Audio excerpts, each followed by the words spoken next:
Ini adalah kisah anak berumur 12 tahun yang bertemu dengan Nyi Roro Kidul saat bersedih di tengah Laut Jawa. Kisah ini akan sangat menyentuh hati. Untuk itu tonton kisahnya sampai selesai, agar kalian tidak gagal paham, dan mendapatkan intisari dari cerita ini. Selamat menonton. Di sebuah desa kecil di Jawa yang dikelilingi sawah hijau membentang, hiduplah seorang janda bernama Bu Sarmi bersama anak tunggalnya, Bagas, yang baru berusia 12 tahun. Sejak suaminya meninggal dunia karena sakit, Bu Sarmi menjadi tulang punggung keluarga. Dia bekerja sebagai buruh tani yang memungut sisa-sisa panen padi dari lahan petani lain untuk menghidupi dirinya dan anaknya. Hari itu, matahari bersinar terik, membakar tubuh Bu Sarmi yang tengah sibuk memunguti sisa-sisa bulir padi di pinggir sawah. Tangannya cekatan memasukkan gabah yang tercecer ke dalam karung kecil. Bagas berdiri di tepi pematang, memperhatikan ibunya dengan wajah lelah. Dia ingin membantu, tapi ibunya melarang. "Kamu istirahat saja, Nak. Biar ibu yang mengerjakan." Namun, ketenangan itu terusik ketika seorang lelaki tinggi besar dengan suara menggelegar mendekat. Ia adalah Pak Darto, pemilik sawah itu. Wajahnya merah padam, alisnya bertaut tajam, dan suaranya menggelegar memenuhi udara. "Hei, apa yang kamu lakukan di sawahku? Dasar pencuri! Kamu pikir bisa seenaknya mengambil hasil kerja orang lain?" teriaknya. Bu Sarmi terhenti seketika. Tubuhnya membeku. Ia menunduk dalam-dalam, tak mampu menatap mata Pak Darto. "Maaf, Pak, saya hanya mengambil sisa-sisa padi yang sudah jatuh," ucapnya lirih, suaranya bergetar. Pak Darto tak peduli. "Alasan? Sekali pencuri tetap pencuri. Apa kamu tak tahu malu? Perempuan janda seperti kamu mencuri di sawah orang lain? Dasar tak tahu diri." Kata-kata itu bagai sembilu yang menyayat hati Bu Sarmi. Air mata mulai mengalir, membasahi pipinya. Ia hanya bisa diam, menerima hinaan itu, karena dalam hatinya ia tahu, tak ada cara lain untuk menghidupi Bagas selain dengan memungut sisa panen. Bagas yang mendengar itu merasa dadanya sesak. Ia memandang ibunya yang terisak tanpa melawan. Ia ingin berbuat sesuatu, ingin melindungi ibunya dari caci maki itu. Namun, tubuh kecilnya bergetar, dan ia tak tahu harus berkata apa. Bu Sarmi menggandeng tangan Bagas dengan lemah. Wajahnya tampak lelah, dan air matanya belum benar-benar kering. Tanpa sepatah kata pun, mereka berjalan perlahan menyusuri pematang sawah, meninggalkan karung yang kosong.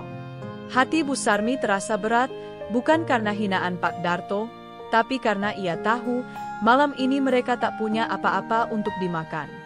Di rumah kecil mereka yang berdinding bambu, suasana sunyi. Bagas duduk di sudut ruangan, mencoba mengabaikan rasa lapar yang menggerogoti perutnya. Ia melirik ibunya yang sedang menuang air putih ke dalam 2 gelas. "Minumlah, Nak. Setidaknya air ini bisa membuat perutmu terasa sedikit kenyang," kata Bu Sarmi, suaranya lembut namun penuh kesedihan. Bagas mengambil gelas itu tanpa banyak bicara. Ia tahu ibunya mencoba menutupi rasa bersalah, tetapi Bagas juga tahu, ibunya sudah melakukan yang terbaik. Ia meminum air itu perlahan, berharap rasa lapar yang menyakitkan itu segera hilang, meski ia tahu itu hanya angan-angan. "Ibu, kenapa hidup kita begini susah?" tanya Bagas tiba-tiba. Matanya menatap gelas di tangannya, tak sanggup melihat wajah ibunya. Bu Sarmi terdiam sejenak.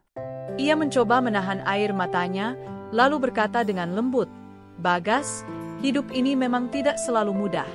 Tapi kita harus tetap bersyukur, karena kita masih punya satu sama lain. Suatu hari, keadaan akan berubah. Ibu yakin?" Bagas mengangguk, meski dalam hatinya masih bergulat dengan perasaan tak berdaya.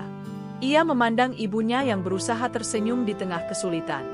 Saat itu, ia merasa ada sesuatu yang tumbuh dalam dirinya, tekad untuk membuat hidup mereka lebih baik.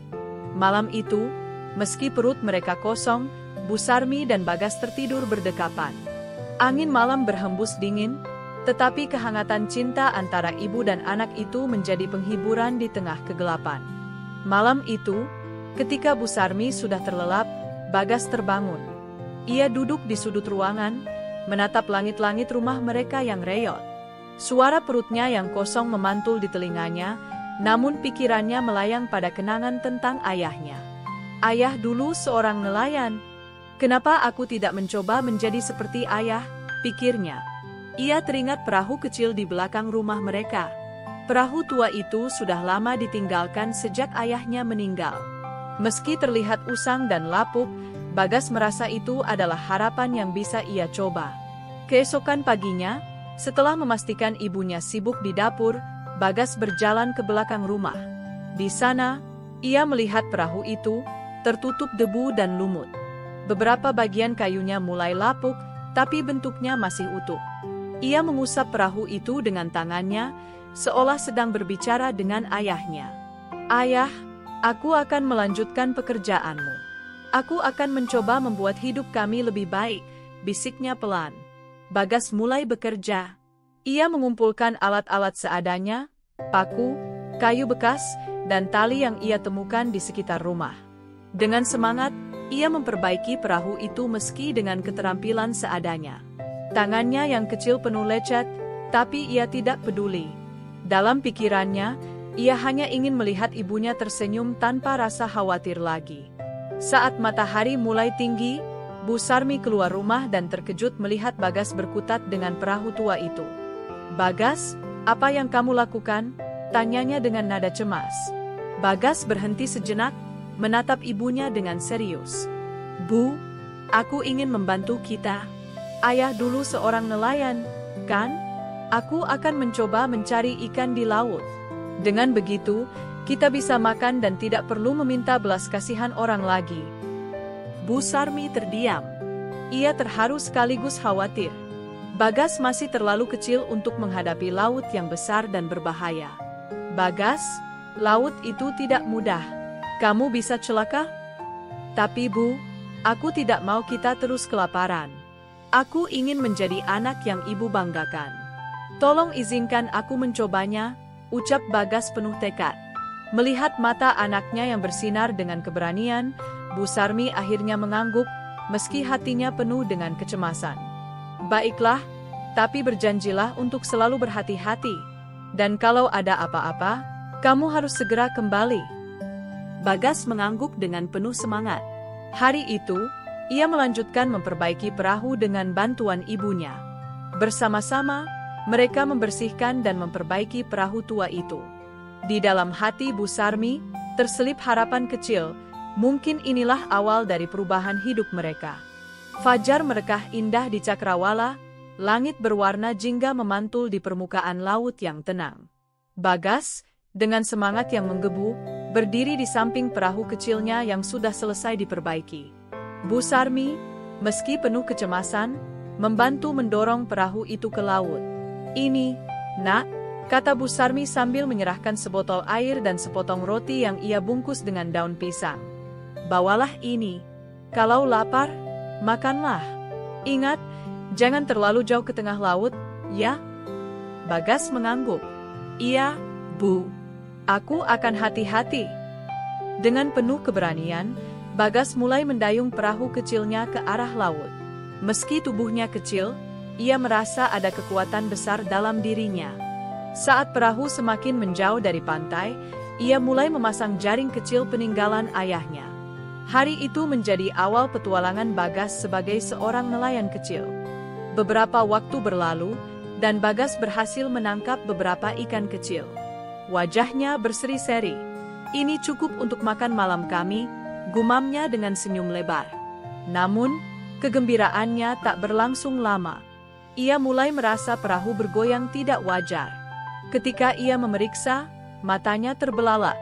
Ada lubang kecil di dasar perahu yang belum sempat ia tambal. Air perlahan-lahan masuk, menggenangi perahu. Bagas panik. Ia mencoba menguras air dengan tangannya, tapi sia-sia. Perahu itu terus tenggelam. "Aduh, bagaimana ini?"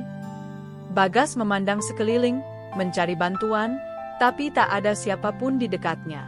Air terus masuk, hingga perahu itu akhirnya tenggelam sepenuhnya. Bagas yang belum bisa berenang terjebak di bawah air. Ia meronta-ronta, mencoba mencapai permukaan, tapi tubuh kecilnya semakin tenggelam ke dasar laut. Pandangannya mulai gelap, napasnya tersengal-sengal. Di tengah rasa putus asa, sebuah cahaya terang muncul dari atas permukaan air. Cahaya itu semakin mendekat, menyinari tubuh Bagas yang hampir tak sadarkan diri. Dari dalam cahaya itu muncul sesosok perempuan anggun dengan pakaian berwarna hijau zamrud. Rambutnya panjang dan berkilauan, seperti ombak yang tenang. Ia adalah Nyai Roro Kidul, Ratu Laut Penjaga Laut Selatan.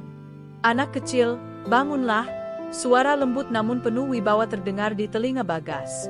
Tangan Nyai Roro Kidul meraih tangan Bagas, mengangkatnya ke permukaan. Bagas membuka matanya perlahan. Ia melihat sosok Ratu Laut itu dengan takjub. "Apa ini? Anda?" tanyanya dengan suara lemah. Nyai Roro Kidul tersenyum. "Aku adalah penjaga laut ini.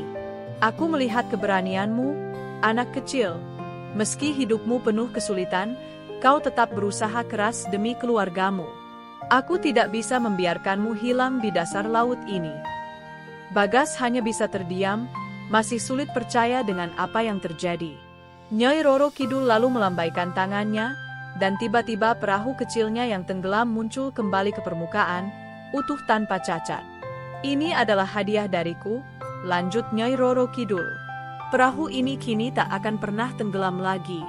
Tapi ingatlah, gunakanlah untuk kebaikan, dan jangan pernah serakah terhadap laut ini. Laut adalah ibu kehidupan, bukan tempat untuk dirusak." Bagas mengangguk, masih terpesona. "Terima kasih, Ratu Laut. Aku janji akan menjaga laut ini." Nyai Roro Kidul tersenyum sekali lagi sebelum menghilang bersama cahaya yang membawanya. Bagas duduk di atas perahu, mengamati laut yang tenang dengan rasa syukur mendalam. Ia kembali ke pantai dengan membawa ikan-ikan kecil dan pengalaman yang tak akan pernah ia lupakan. Ketika ia sampai di darat, Bu Sarmi langsung memeluknya erat, menangis penuh haru. "Bagas, kamu baik-baik saja? Ibu khawatir sekali." "Ibu, aku baik-baik saja," jawab Bagas sambil tersenyum. Ia tidak menceritakan kejadian ajaib itu, tetapi dalam hatinya, ia tahu bahwa hidupnya kini akan berbeda. Dan hari itu menjadi awal kisah baru antara Bagas, laut, dan sebuah janji kepada penjaga Laut Selatan. Malam itu adalah malam yang istimewa bagi Bu Sarmi dan Bagas. Setelah sekian lama, mereka akhirnya bisa menikmati hidangan yang lezat, ikan goreng dari hasil tangkapan Bagas. Tawa kecil terdengar di rumah mereka yang sederhana. "Bagas, kamu hebat, nak. Ibu bangga padamu," kata Bu Sarmi sambil menyuapkan sepotong ikan ke mulut anaknya. Namun, kebahagiaan itu tak berlangsung lama. Keesokan paginya, sebuah masalah tak terduga menimpa mereka. Seorang perempuan paruh baya bernama Embok Darmi, yang dikenal suka menyebarkan gosip, datang ke rumah mereka dengan wajah garang. "Bu Sarmi, kamu pasti yang mencuri ikan dari keramba milikku. Semalam aku kehilangan banyak ikan, dan sekarang aku dengar kamu makan ikan goreng." Bu Sarmi tertegun. "Apa? Tidak, Embok Darmi.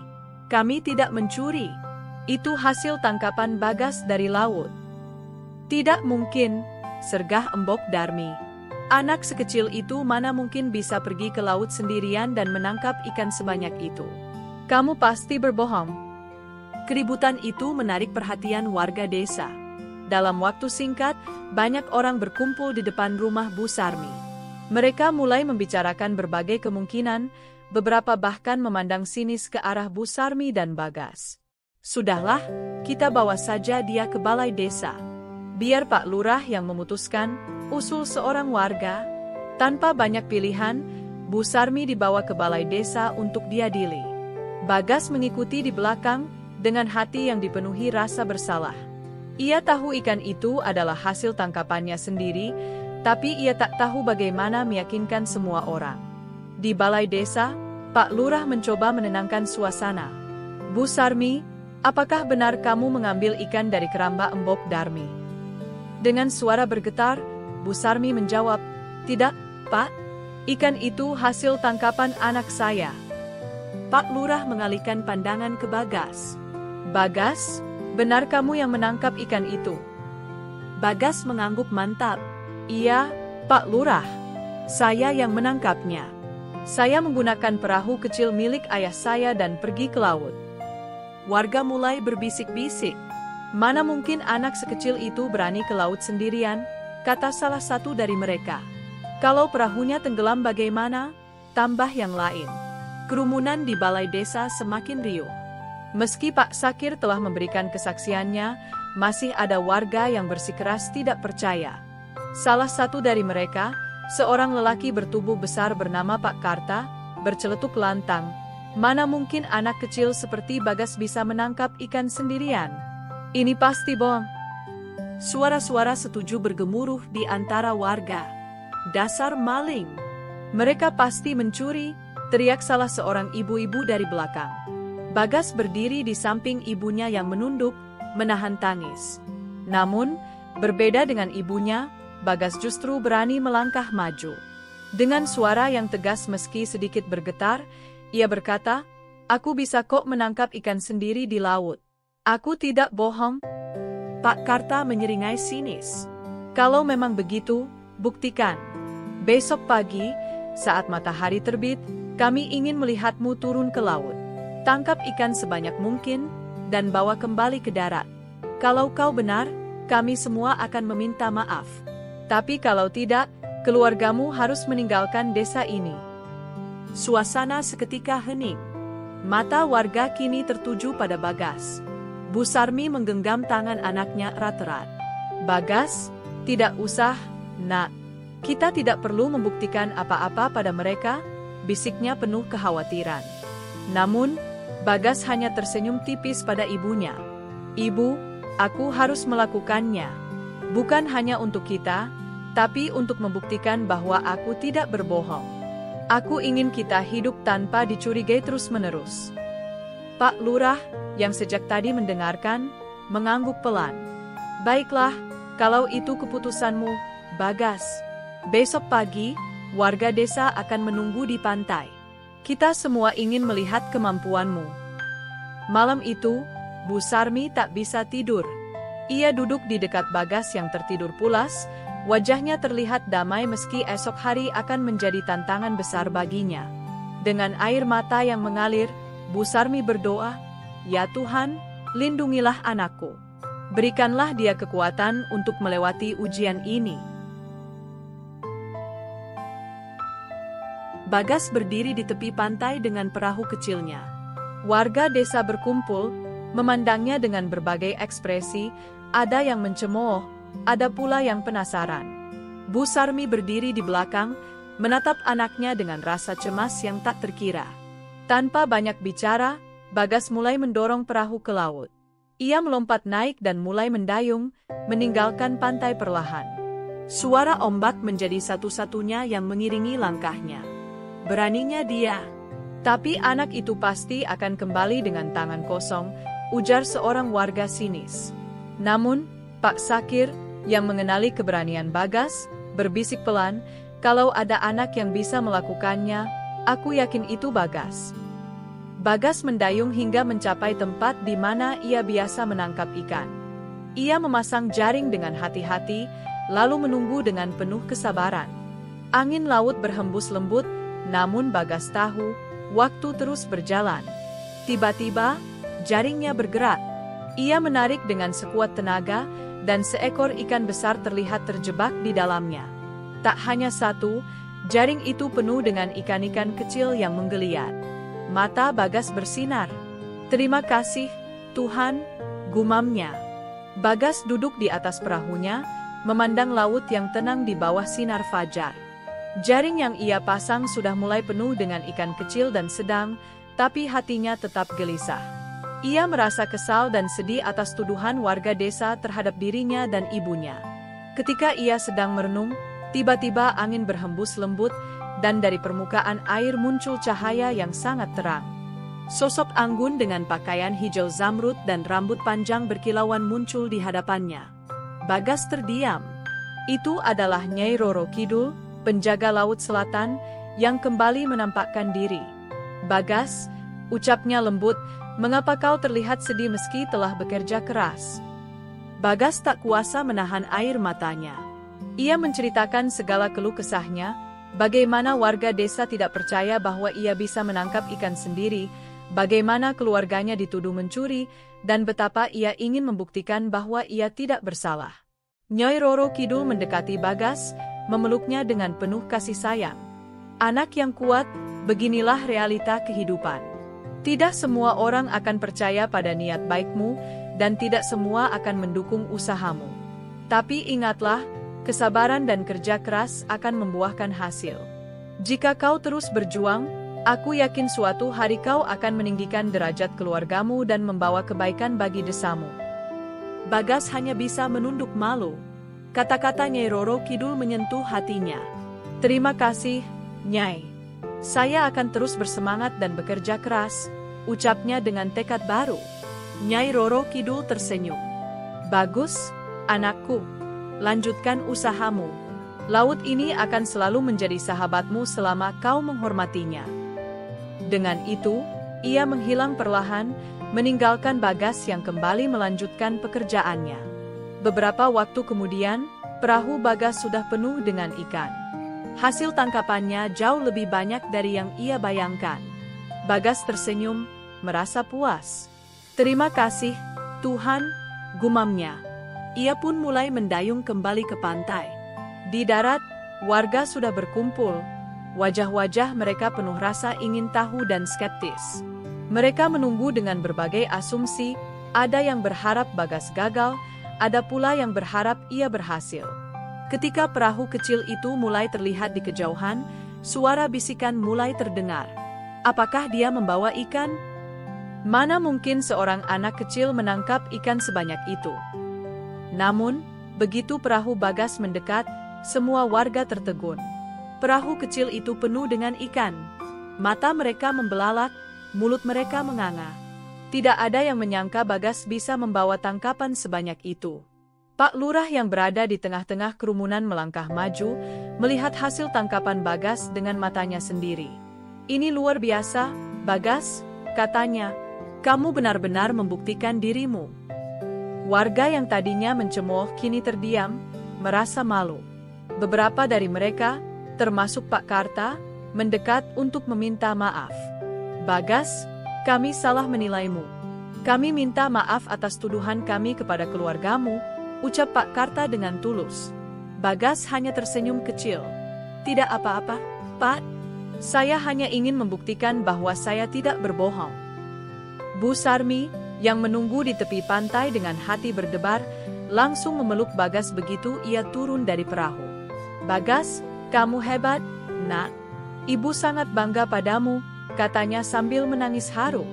Saat semua mata terpaku pada perahu Bagas yang penuh dengan ikan, suasana tepi pantai menjadi hening.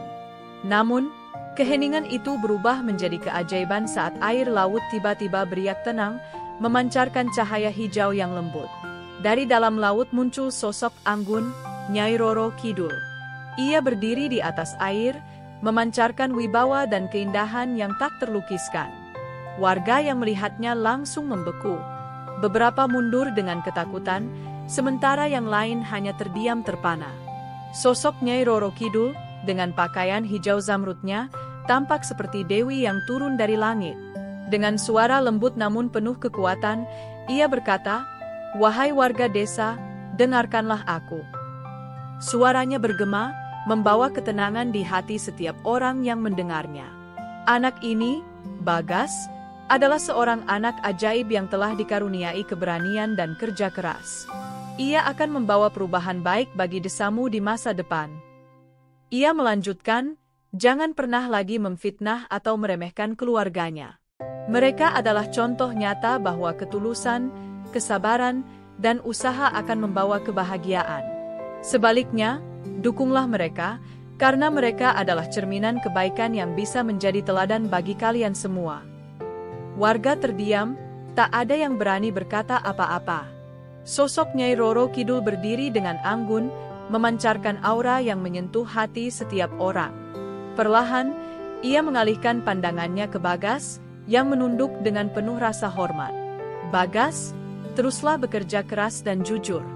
Masa depanmu akan cerah, dan kau akan mengangkat derajat keluargamu serta membawa kebaikan bagi desamu.